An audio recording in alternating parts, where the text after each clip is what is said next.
शिवाला music present.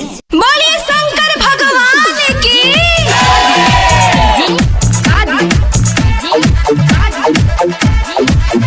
माँ तहला recording studio, किसान चौक सुपौल।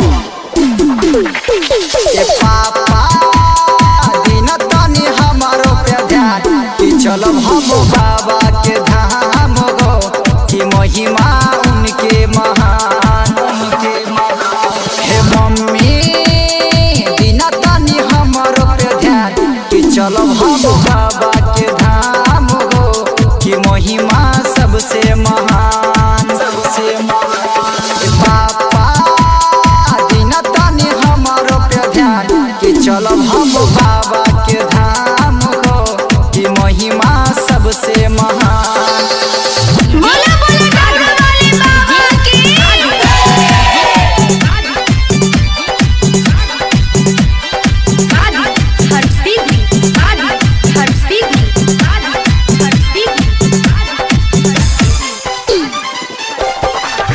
सबे केहू जाता साथिया संघाती बन के बराती हो बड़ी हसूना तानी कि देबू घर देखी बोलू बम बोली हो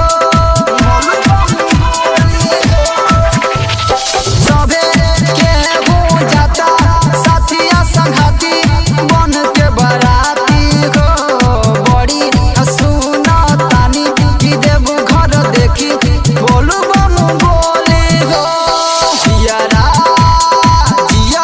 हमरो जोड़ा दी कि चलब आज बाबा के धाम हो कि महिमा सबसे महान ये पापा दिन तनी हमारो पे ध्यान कि चलब हम बाबा के धाम हो कि महिमा उनके महान।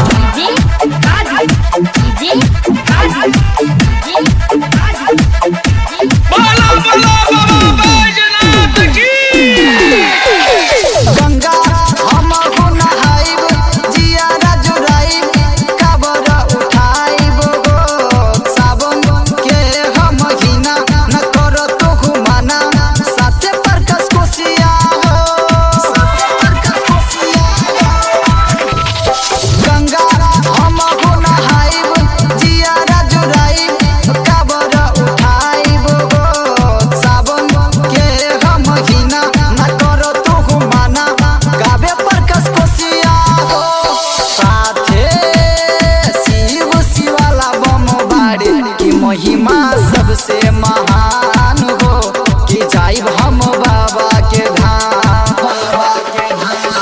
पापा दिन तनी हमारो पे ध्यान कि जाइब हम बाबा के धाम हो कि महिमा उनके महान। माँ तहला रिकॉर्डिंग स्टूडियो।